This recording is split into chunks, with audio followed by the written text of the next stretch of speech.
So ధ్రువ, ఇప్పుడు next ధ్రువ రాబోతుంది. మరి ధ్రువలో మీ టీజర్ లో ట్రైలర్ లో చూసాం, బాడీ అది ఎరగదీస్తారు. మామూలుగా జిమ్ లోనే ఉండేవారా ఏంటప్పుడు?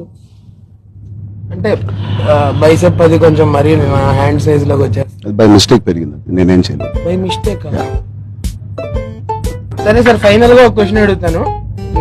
నేను ఒక ఇంటెలిజెంట్ క్వశ్చన్ అడుగుతా, మీరు ఒక ఇంటెలిజెంట్ ఆన్సర్ ఇవ్వాలి. ఓకే? చాలా కాంప్లికేటెడ్ క్వశ్చన్, జాగ్రత్తగా వినండి, జాగ్రత్తగా ఆన్సర్ చేయాలి. మీకు ఇందులో మల్టిపుల్ చాయిస్ కూడా ఉంటుంది. షూర్, తొందరగా టైం లేదు. మీకు సారీ, రామ్ చరణ్ గారికి కోపం వస్తే, అదే మీకు కోపం వస్తే ఏం చేస్తారు? ఆప్షన్ ఏ, కోపం వచ్చిన వాళ్ళని కొడతారు. ఆప్షన్ బి, ఫోన్ పగల కొడతారు. ఆప్షన్ డి, సైలెంట్ గా ఉండిపోతారు. ఫస్ట్ కెమెరాలు ఏమైనా ఉన్నాయా చుట్టూ అని ఆలోచిస్తానండి. దాని తర్వాత డిసైడ్ చేసుకుంటా ఏం చేయాలో.